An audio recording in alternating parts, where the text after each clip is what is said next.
Ok, ya comenzamos. Disculpen por las impertinentes que hubo. Muy buenas noches con todos. Me llamo Juan Diego de la Cruz.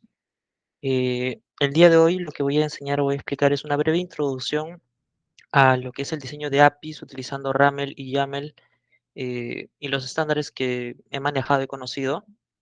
He trabajado anteriormente como desarrollador frontend, backend, eh, como BI analista y también estuve un tiempo viendo como arquitecto de servicios y este era un tema muy interesante para mí.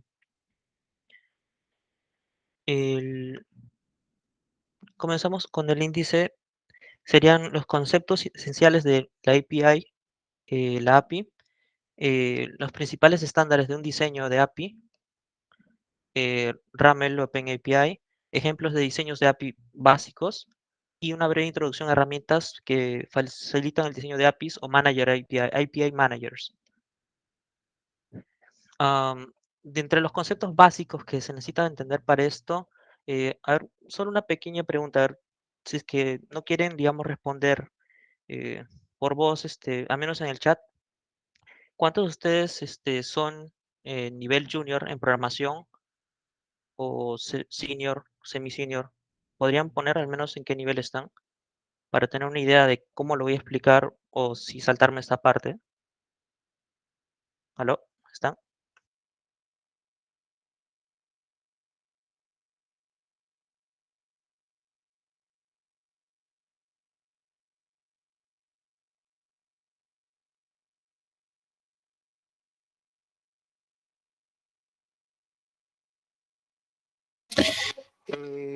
Juan Diego, también podrías, bueno, si en otra ocasión deseas hacer tipo así una encuesta, ahí en la parte de actividades, que está la parte derecha inferior, que son como que figuritas geométricas. Sí, sí, sí lo he Eh, hecho, sino que quería que interactúen de una vez porque es un poco más ah, complicado ir al otro botón, es más complicado. Ya, con ya, que se chévere. Ok, sepa, dale, dale. es ya, para que al menos empiecen a escribir, a expresarse. Ok, la mayoría son junior. Bueno, si son junior, tal vez lo han visto, han utilizado, o tal vez no, lo que es el HTTP. El protocolo de transferencia de hipertexto, se utiliza en casi todas las ocasiones que uno va a hacer un llamado a una API, un uso de un servicio, a la hora, digamos, cuando entras en la página de Facebook, hacen una petición a lo que es a los servidores de Facebook, cuando usan Netflix desde su celular o desde un dispositivo, se hace una petición HTTP. Ahora, este es un protocolo de la capa de la aplicación para la transmisión de documentos de hipermedia, es para comunicación principalmente.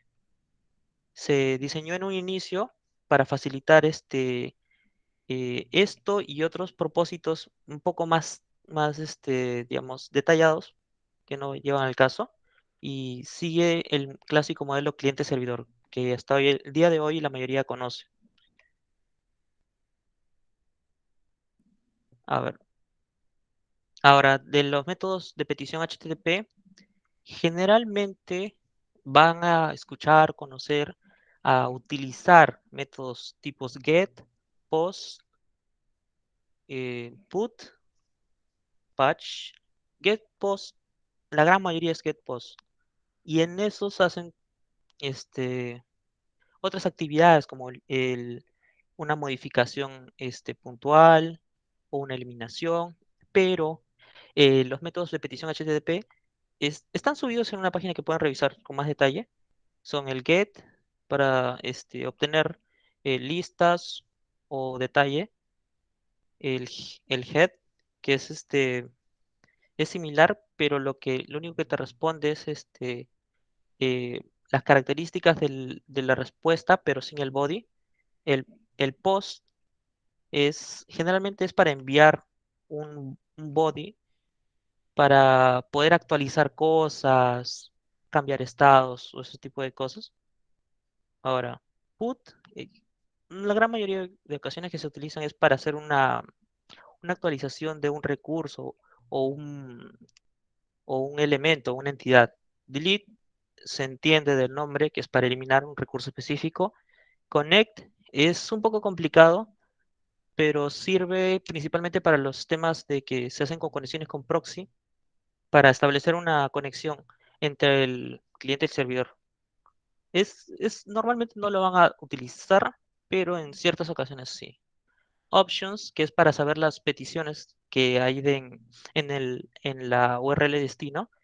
Trace, que es para poder probar el retorno del mensaje a lo largo de la ruta del destino. O sea, la forma en cómo se maneja la ida y vuelta de lo que es las peticiones. Patch es para unas modificaciones parciales en un recurso. Patch difiere de put en que en put cargas, digamos, todo el body para cambiar una parte, pero en patch solo cambias una parte nada más del cuerpo de la petición. Digamos que si dices cuaderno, que tienes el cuaderno de física, que es azul y que te costó 10 soles, con, con put tendrías que mandar de nuevo las tres características en el cuerpo de la petición y decirle, digamos, en vez de 10 soles es 20 soles. Ahora, si utilizas una petición patch, solo mandarías el ID de este cuaderno y cambiarías directamente solo ese elemento. Enviarás solo el elemento que vas a cambiar. No tienes que enviar todo el cuerpo como input. Ahora, en lo que es las APIs, al inicio siempre tiene que contemplarse cuáles son las metas de las APIs. Cuando las personas no están de acuerdo a la elección de las tecnologías, es en su mayoría de casos porque no están de acuerdo a las metas. Es porque se dan mucho los casos en que alguien, desde la perspectiva de programador, quiere hacer una solución con ciertas tecnologías, pero la circunstancia en la cual trabaja, digamos, si es una pequeña empresa, mediana empresa, no la merita y tal vez más de un programador esté en ese proyecto y digan, no, yo prefiero hacerlo, digamos, con backend en Java, no, yo prefiero hacerlo en C, etcétera. No es tanto la meta del API, no es tanto qué tecnología utilizar, sino con qué fin satisfacer las necesidades del cliente. Ahora, el cliente puede ser una persona directamente con el cual uno trabaja, si es un pequeño proyecto, digamos, freelance, que alguien quiere una página web, ese es nuestro cliente. Y lo que uno va a hacer es, si quiere una página web, va a ser algo frontal, que eso ya más o menos deben tener entendido, un front y un backend. Ahora, ¿qué es lo que pasa cuando tú, tú te empeñas en utilizar solo un tipo de backend? Es que llegas a tener dificultades, demoras, y muchas veces no le das una entrega, digamos, de una primera versión al cliente, y él no puede probar o saber si lo que tú estás haciendo va de acuerdo a lo que él necesita.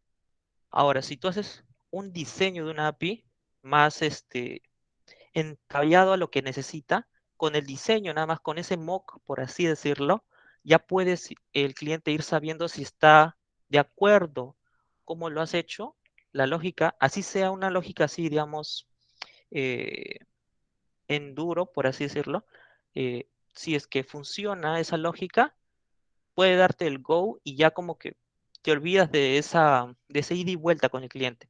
Puede ser una persona o si es una empresa más grande, puede ser otro equipo o un departamento que es un equipo más grande, el cual sería un cliente interno de la empresa. Siempre tienes que buscar, eh, lo que buscas al diseñar una API, lo que buscas es entregarle lo que va a hacer del backend, va a responder al frontend, básicamente. Si ellos necesitan datos, si necesitan ciertas características, si necesitan actualizar datos, mover, todo eso, te evitas, digamos, de estar ida y vuelta. Haces un código y luego regresas. El cliente dice, no, prefiero mejor, no sé, que conectes a esta otra base de datos, que cruces estos datos, haces este cálculo y recién me das el resultado. Pero tú ya has codeado, o sea, vas a estar recodeando múltiples veces y eso no es lo más óptimo. Lo más óptimo, si le das un diseño o un mock, por así decirlo, pero más, digamos, robustecido, te permite ya tener algo claro lo que va a recibir el cliente y tú simplemente ya te echas de lleno a hacer el backend. El backend puede ser cualquiera, la cosa que ya tienes el diseño de lo que vas a responder. Un mock, claro, un mock es el término que se le da para una respuesta como una respuesta estática que sirve de ejemplo para poder seguir trabajando y no tener, digamos, dudas de, por ejemplo, a ver, vamos a poner un ejemplo de un mock, sería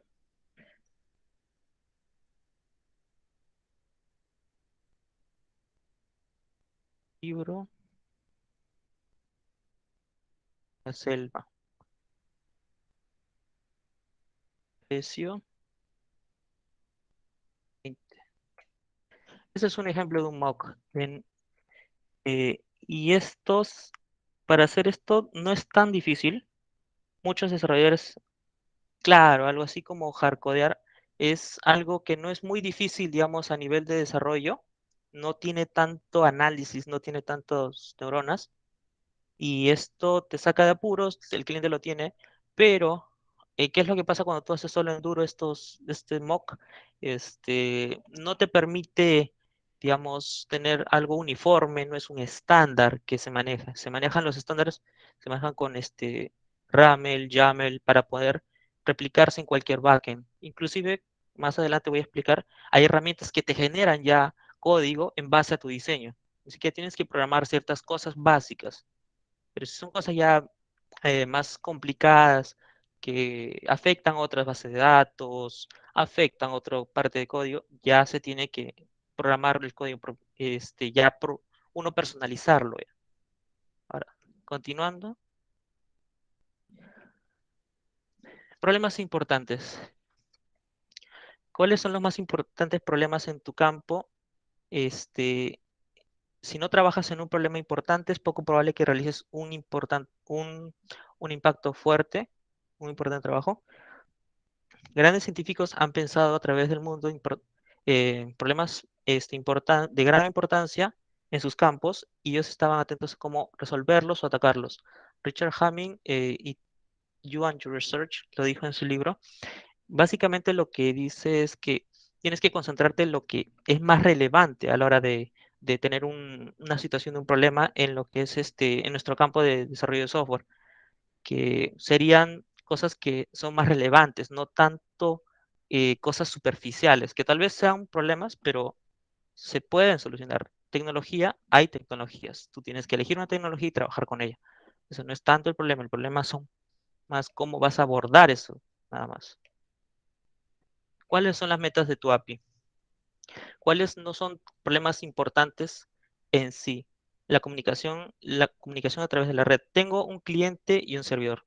Eso ya se, o sea, eso ya se tiene definido el cliente servidor. Un cliente necesita obtener una data e invocar acciones del servidor. Es algo muy recurrente, que eso ya se puede elegir cualquier framework y utilizar eso. La comunicación necesita ser rápida, segura y fácil de programar. Eso también ya se da normalmente, eso no es relevante. Ahora, problemas importantes en nuestro campo, el software es difícil de cambiar.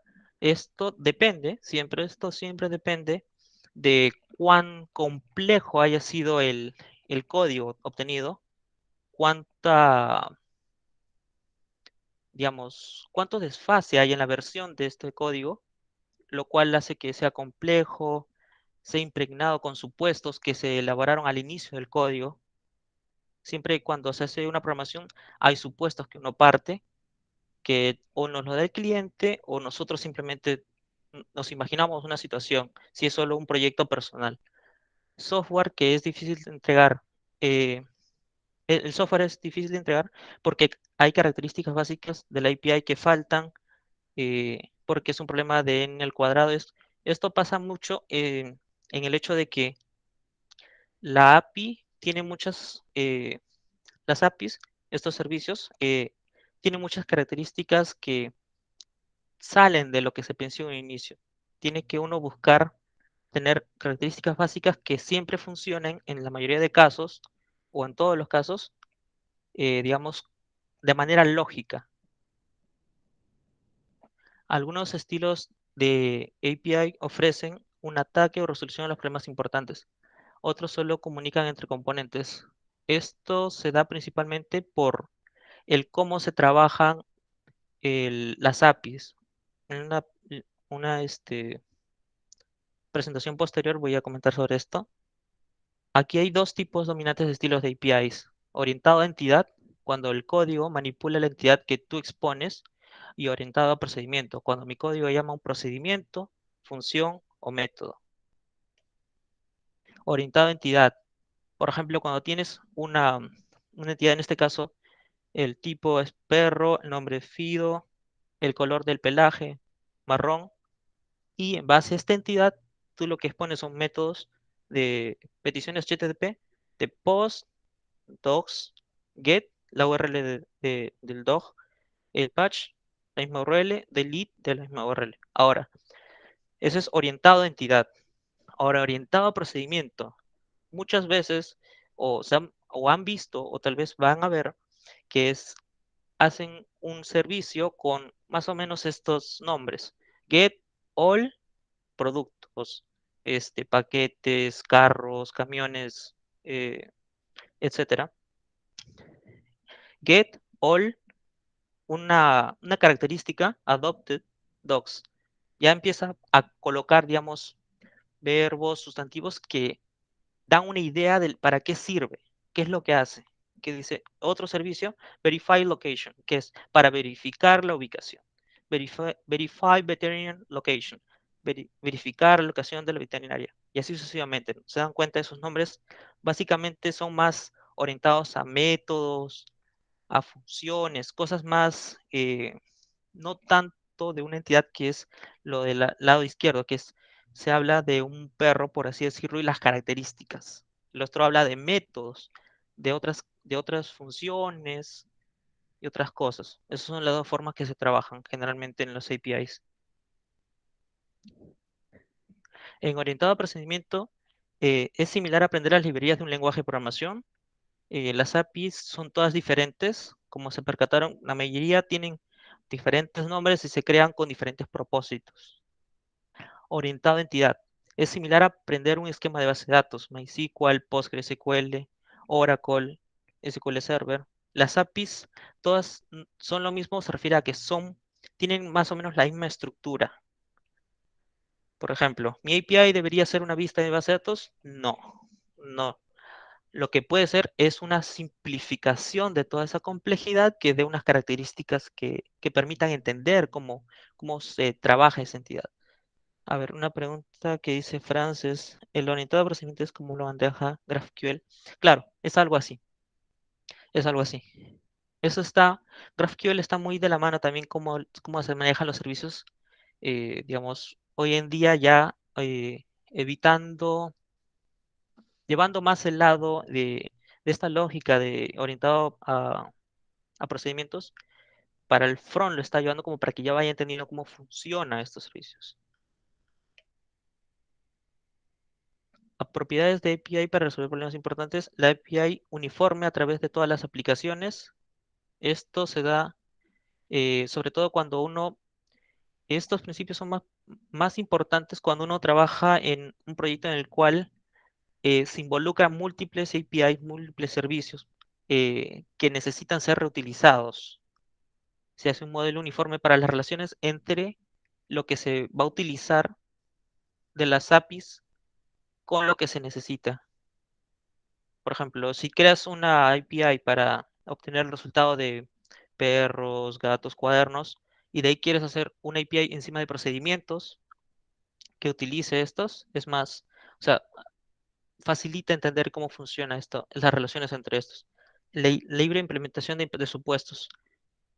Lo que sirve hacer un diseño, perdón, es que no te restringe a poner ya código digamos, tener que reestructurar algo si es que se cambia, sino te permite hacer más flexible en eso, o sea, abarcas más escenarios, más casos, es más genérico en ese aspecto. Ahora, el REST API es un oxímoro que tiene, digamos, dos significados contradictorios, por así decirlo. No tiene capas conceptuales sobre el uso de HTTP como es. O sea, utilizas principalmente lo que viene a ser HTTP para hacer las peticiones.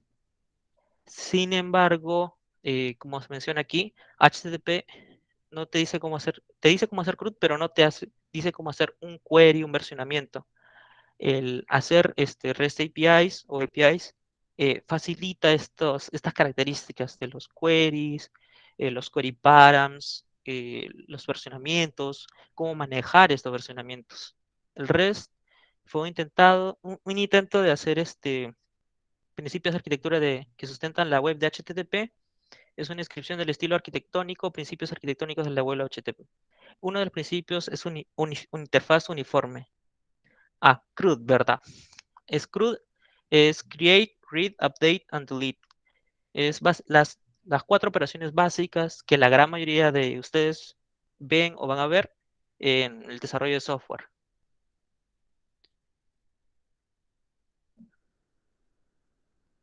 Ahora, paso a aprovechar la API uniforme. Define las más conocidas URLs, por ejemplo, customers, accounts, orders, students, classes. Más o menos esa es la idea de que se maneja. Análogo al cómo se definen las tablas. Definen el esquema del recurso, análogo a cómo se definen las columnas de una tabla. Gracias, Misael. No se debe hacer mal la parte básica cuando empiezas a añadir queries, versionamiento, porque esto hace que se caiga todo. Tienen que hacerse bien estos diseños de los esquemas de los recursos para que se sepa bien, digamos, qué se quiere, qué característica de, digamos, customers con DNI del año 98, digamos. Sería el número de DNI igual, estoy haciendo un supuesto ya, 98, que se va añadiendo como queries a la petición de servicio. Versionamiento también puedes manejar con versiones B01, 02, 03, 04, y eso cuando se maneja con servicios, puedes apuntar diferentes backends inclusive. Versión 0 es un backend, digamos, en Java. Versión 1 puede ser un backend en Ruby on Rails. Versión 2 puede ser un backend en Go y ese tipo de cosas. Hazlo de una forma en que sea compatible con el estándar API que se quiere mostrar. Ahora, el típico primero error que sucede cuando se quiere hacer este tipo de cosas es, se colocan un ID, por ejemplo, que te facilita entender, pero cuando quieres utilizarlo se recomienda más utilizar, digamos, el recurso, que es en este caso la mascota, con el ID. Y el enfoque típico sobrepone el API uniforme. El cliente ahora necesita el conocimiento de la aplicación específica para convertir ese número en la ruta que sería PET 12345. O sea, en uno solo le das un ID, pero el cliente no sabe para qué es ese ID. Ahora, pero si tú le dices es de mascotas, de libros, de estudiantes, ya se va entendiendo, se puede leer más fácilmente. En las relaciones es crear básicamente relaciones entre entidades guardadas en diferentes aplicaciones. Es más que nada por el cómo uno maneja las data, por ejemplo, cuando se manejan customer accounts, orders, cómo cada una de estas entidades se relacionan unos con otros. Saber cómo se lleva esta relación permite poder utilizarlas y poder utilizar, digamos, verbos, adjetivos, sustantivos para hacer las URLs de las APIs lo más adecuado posible. Ahora, principales estándares para el diseño API. RAML y OpenAPI. Existen dos principales estándares para escribir APIs. RAML es RESTful Another Modeling Language. Es básicamente un lenguaje de modelado de RESTful APIs que se creó con ese fin. A diferencia de OAS o OpenAPI, que ya cambió el nombre, que en un inicio era principalmente documentación, luego se puso, con las actualizaciones, se fue siendo más flexible, más fácil de leer y entender. Acá hay unas características de entre cada uno, unas diferencias.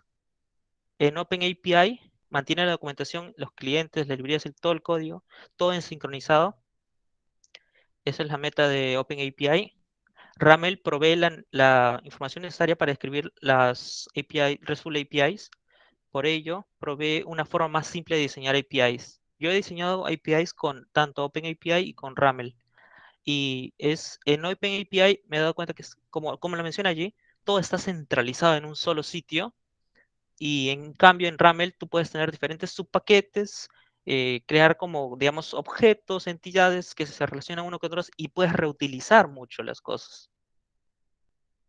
Acá dicen los años de creación, 2010, 2013. Versión actual está en 3.10, pero todavía falta actualizar la documentación en, en la página, digamos, en línea que se tiene de OpenAPI. El Ramel es Ramel 1.0, sí, y todavía estaba en trabajo el Ramel 2.0, pero todavía no han levantado actualizaciones, si mal no recuerdo. Aquí OpenAPI lo soporta Google, IBM, Amazon, Atlassian. A Ramel está MuleSoft, AngularJS, Intuitbox, PayPal. Ahí están los lenguajes de código que soportan mayormente estos dos estándares. Como se dan cuenta, OpenAPI tiene este, muchos más lenguajes que soporta porque ya tiene más tiempo y tiene una comunidad mucho más grande.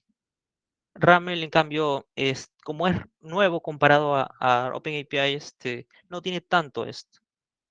El formato del documento en OpenAPI es un JSON o también YAML pueden leerse. En Ramel es una variante de YAML, tiene sus características y puedes definir ciertas parametrías. Editores en OpenAPI se utiliza los Swagger Tools, el editor, el UI, el generador de código también.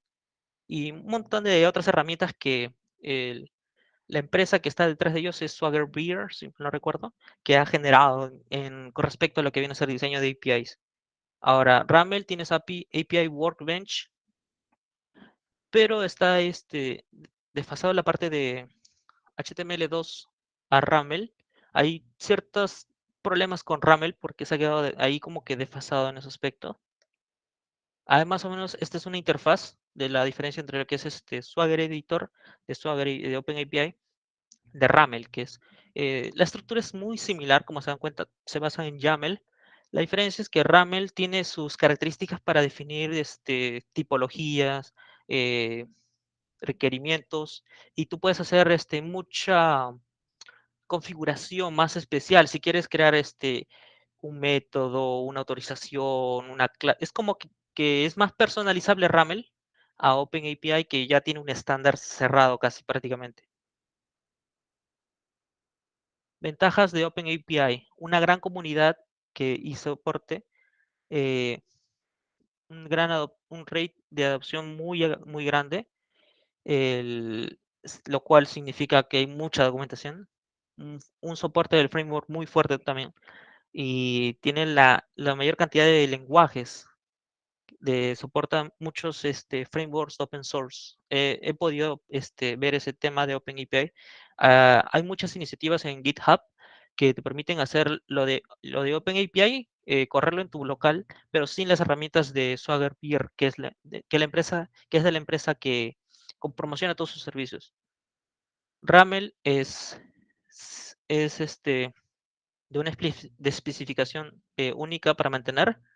Es fuertemente basado en LIDE y las herramientas en línea de MuleSoft, con colaboración en concentración. Lo que permite mucho es el patrón de diseños aquí en Ramel, porque, como mencioné, es muy flexible a la personalización, y eso es muy bueno para los equipos cuando tienen cierto nivel, digamos, ya no es un equipo chiquito, sino es un equipo grande que ya va a escalar sus APIs y va a hacer muchas APIs, va a interconectarlas. Ahora, desventajas. El OpenAPI no permite el reuso de código, como mencioné, includes o extensions. Eso sí se permite en Ramel. Lags, falta de fuertes herramientas de desarrollador. Están las herramientas que te permiten de esta empresa que promociona OpenAPI, pero no hay tantas herramientas, o sea, digamos, fuertemente de open source, por así decirlo.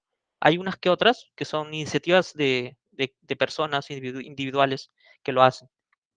Requiere JSON esquemas para todas las respuestas.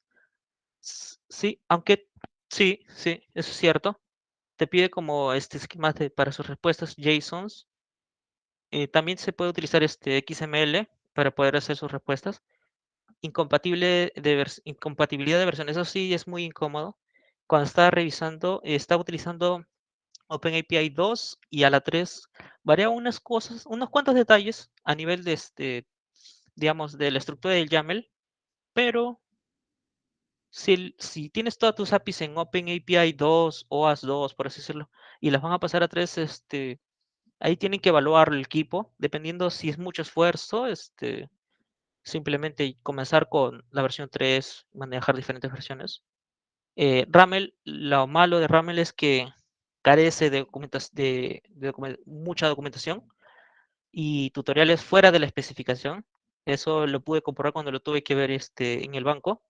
El, el código reuso de las extensiones es limitado, pero sí se puede. Sí se puede. Lo limitado es porque el framework no está preparado para ser muy fuertemente reusado, pero sí está preparado para ser reusado. Es depende cómo lo personalizan.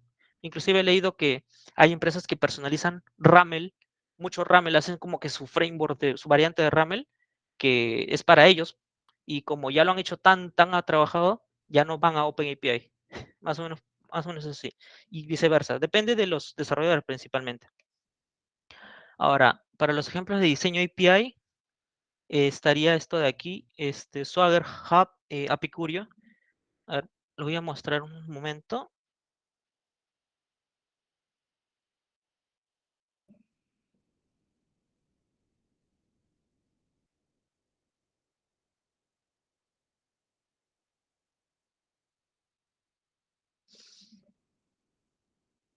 Esta es la página, digamos, de Swagger, para que lo puedan conocer.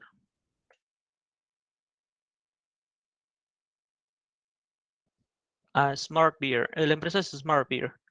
Si bien han liberado ellos, digamos, esos estándares que tenían de los diseños del API, igual ellos, como son, digamos, los más reconocidos utilizando OpenAPI o OAuth 2, 3, son los que te ofrecen mayor cantidad de herramientas. Si ellos son los que te ofrecen, la mayoría como que apuesta por ellos. Tienen su open source, como pueden ver, y pueden descargar el código de GitHub y desplegarlo en local sin ningún problema.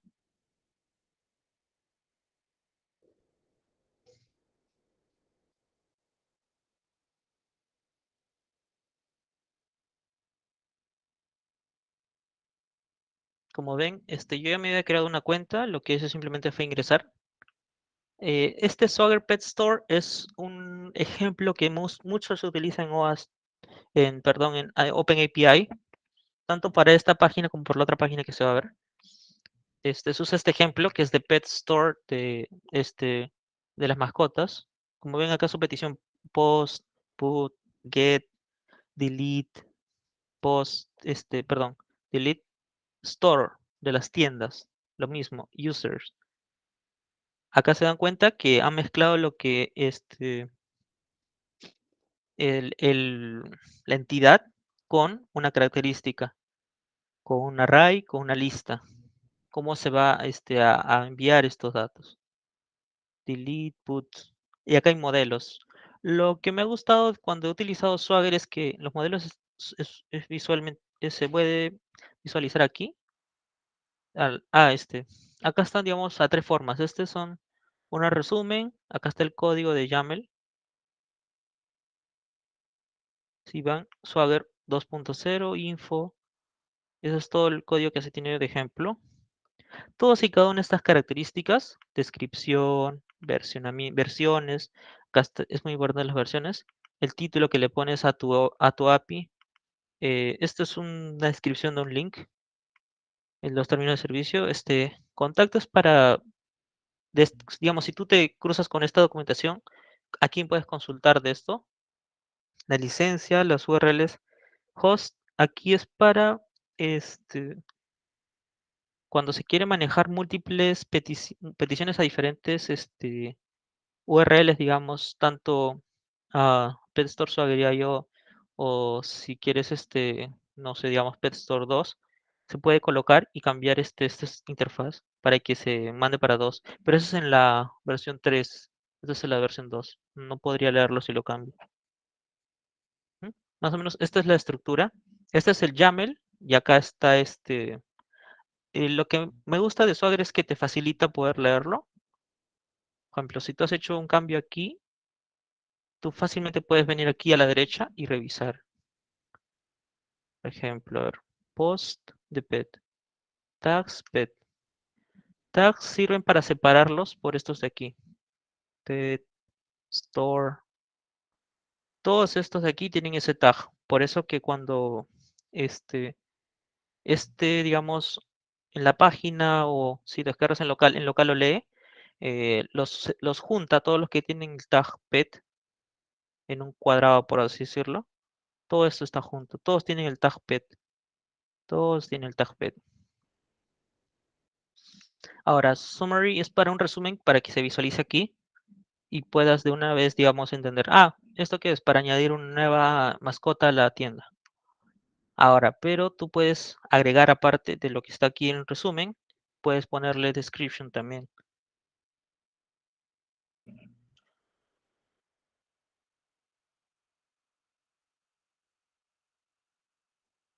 Si no mal recuerdo.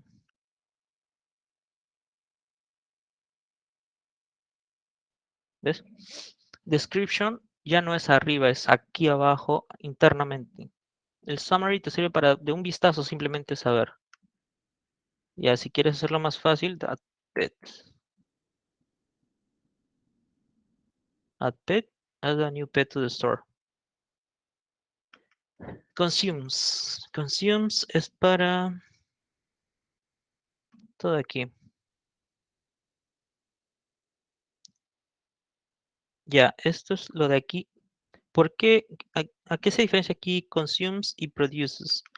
Consumes es lo que tú le vas a dar al servicio, lo que vas a enviar, que es un JSON, un XML, y produces, que es lo que va a responderte, un JSON o un XML.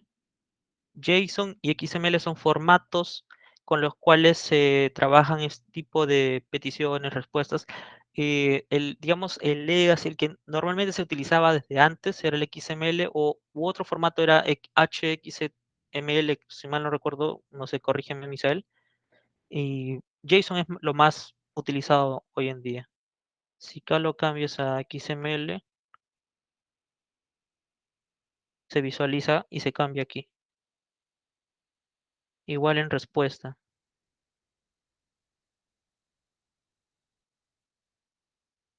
Ahora, si tú mandas tryout, tryout es como que lo tienes ya listo para probar. ¿Quieres probar de una vez? Voy a poner JSON. Quiero que me responda XML, ya. Execute. Y esto es lo que me responde. Esto es lo que se hizo a la petición a donde a Pet Store Swagger IO versión 2 Pet.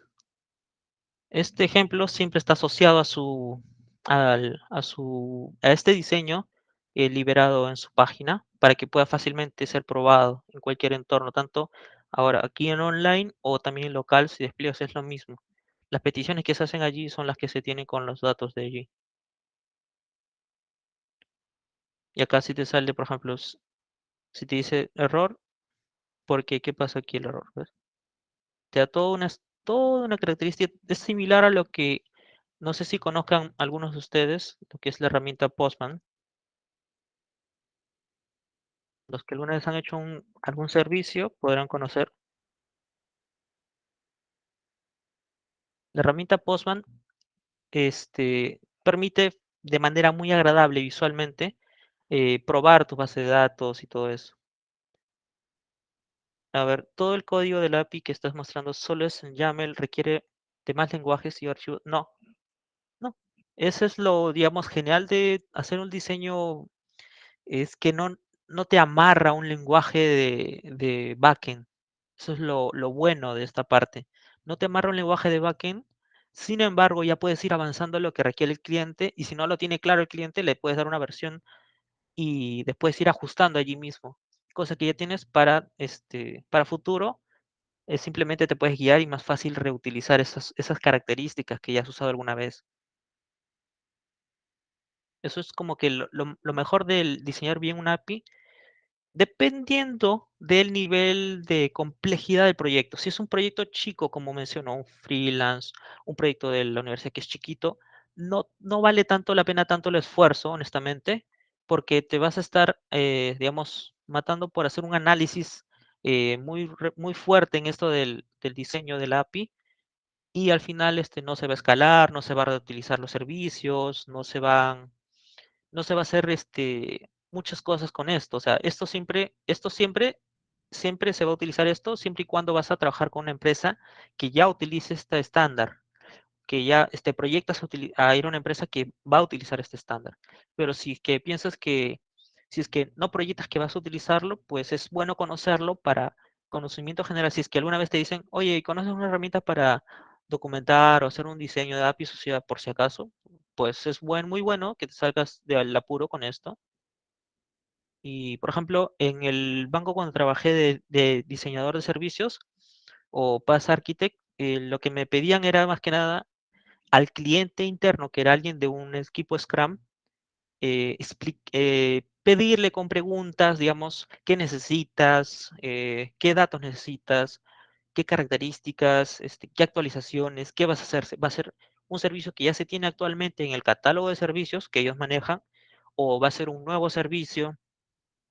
Y de acuerdo a esto, no es que, digamos, solamente yo veía el análisis de servicio, le hacía un JSON, por así decirlo, un RAML o un YAML, y ya le entregaban, no. Como es una empresa grande y ya sus proyectos no es a nivel Perú, nada más a nivel global, se maneja con sus pares en holding, que es como que la matriz de la empresa, que se encarga de analizar estos servicios. Ellos miran los servicios a nivel global. Si estás haciendo un servicio nuevo que ya se estaba haciendo en otro país, digamos en México, España, te decían, oye, ¿por qué estás haciendo un servicio si acá puedes reutilizar algo? Entonces yo decía, genial, lo puedo utilizar. Entonces era como un ida y vuelta y se analizaba. O sea, ahí lo que quiero dar a entender es que no es que esto no sirva, sino que sirve a un nivel de una escala mayor, cuando van a verse múltiples servicios, hay un catálogo de servicios, se va a interactuar con más de una localidad o se planea tener un catálogo de la empresa, cosa que facilita eso nada más. Ahora, este es con Swagger. Con API Curio es similar.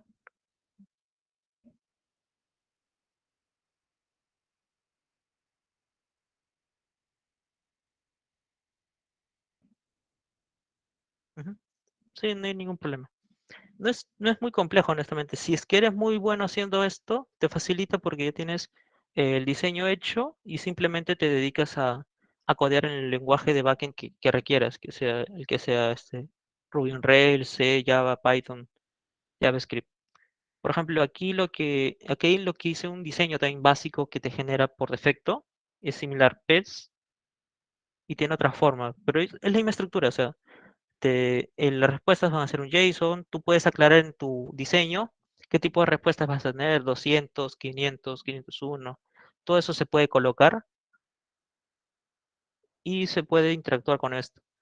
Y ¿cuál es lo bueno de tener estas herramientas? Es que de manera online te permite crear estos diseños y te permite descargar inclusive el código.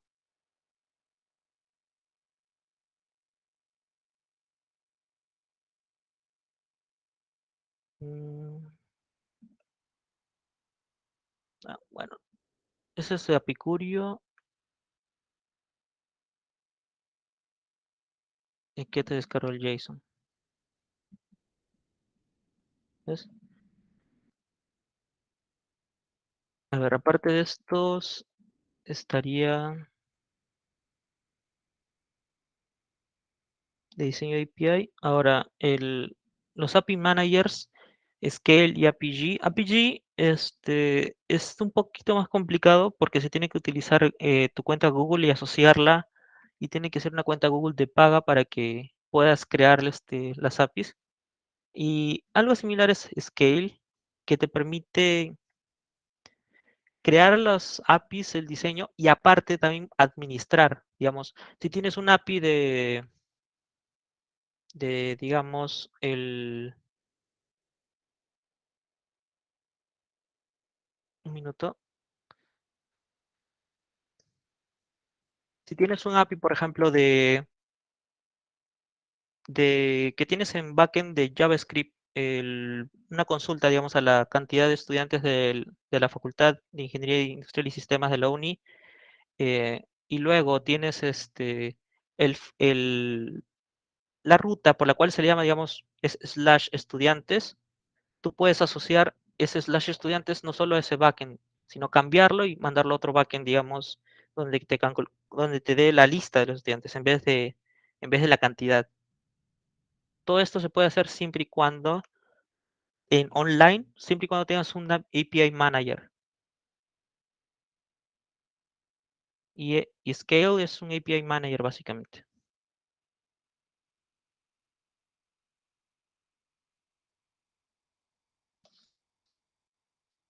Aquí es un poco más complejo y esto ya no es solamente que yo hago mi diseño para mi aplicación y ya está. No, esto ya es más elaborado. Es algo que puedes conectar un conjunto de servicios APIs de backends, digamos 7, 10 backends que tengas, con diferentes rutas que tengas y versionamientos. Y acá puedes analizar inclusive cuántos se van utilizando o cómo se está utilizando, cómo estás conectando. Si ya quieres conectar tu backend a través de una ruta, de una API, utilizar una llave, un cifrado, todas esas cosas, ya aquí ya se puede hacer en la integración propiamente.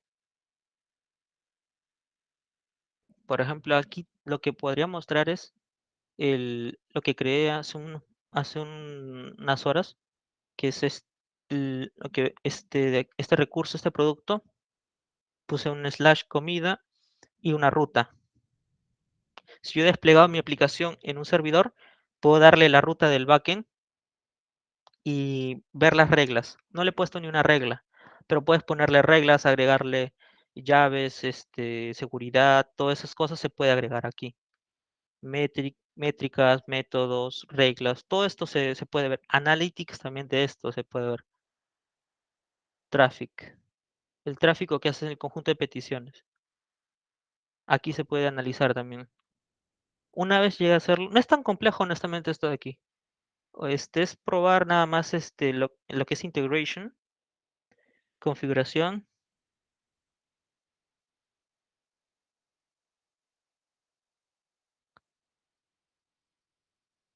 Es en integración, en configuración, y crear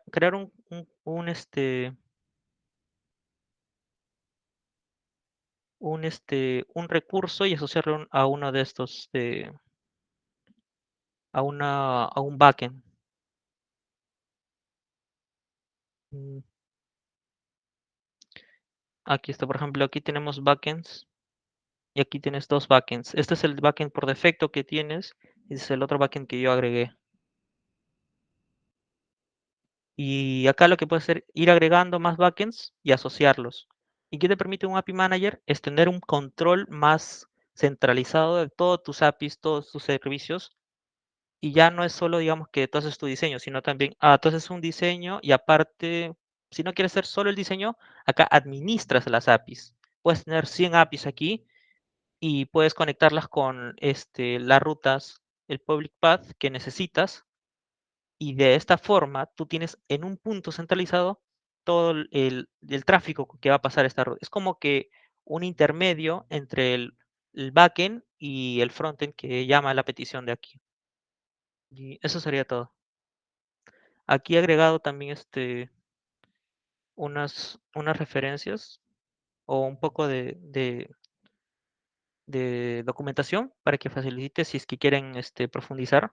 Como mencioné, si es que ven que van a utilizar esto a por futuro, les sirve bastante, pero si es que no van a hacer este tipo de alcance de hacer diseño o hacer un backend, digamos, de acuerdo a lo que es el cliente, no necesitan tanto este tema como necesidad, pero si es que planean trabajar para una empresa, digamos, del extranjero que trabaja este tipo de documentación. Es un tipo de documentación, sí, y no es tanto como JavaDoc, digamos, o DocFX, que te permiten generar documentación netamente, sino es más para el API netamente, más para el API, o sea, te centran en el API y esto se puede reutilizar para otros casos con diferentes backends.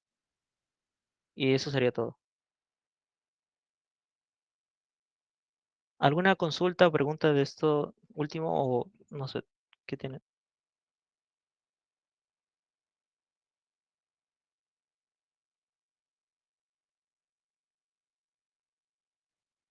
¿Aló?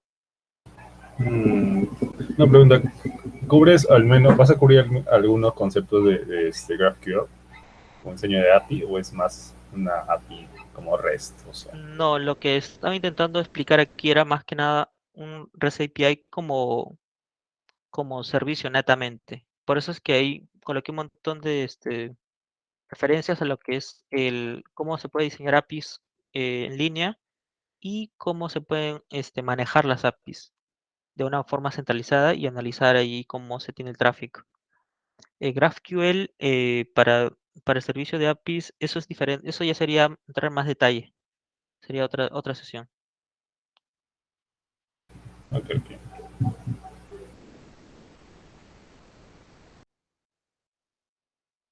Claro, y lo que mencionas es muy cierto. Eso de seguridad depende de cada uno. Por ejemplo, si es que yo digo, no, alguien va a entrar, estás como que paranoico, tu entorno de desarrollo, test, puedes crear un token solo para desarrollo, solo para test, y puedes hacer que se generan los tokens aquí, se asocian a tu backend, y siempre que vas a llamar vas a cambiarlo. Inclusive puedes pedir que se renueve cada cierto tiempo, pero todo tú lo manejas, cosa que estás más seguro cubierto. Y en lo que esto es con lo de OpenAPI, ahora en lo que viene a ser RAML, una de las iniciativas de Spotify, que ya está desfasado, honestamente, es Ramification. Esto es con utilizar RAML para que compile con una forma un poco más visual. eh, no sé si me dan.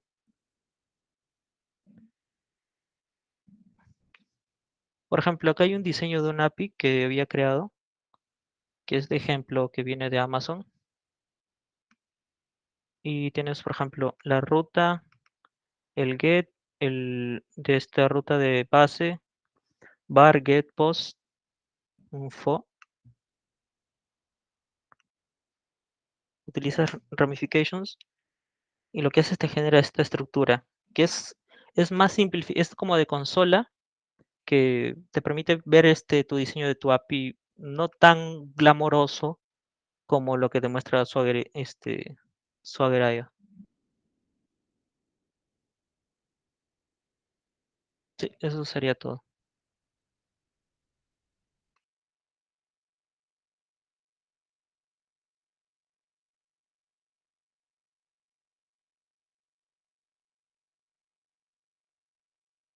¿Alguien entendió el tema de las peticiones, los servicios? Para si no, ¿o me podrían explicar alguien que haya prestado atención?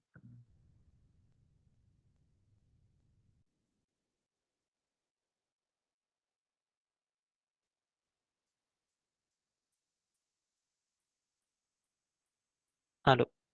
Si no, creo que eso sería todo.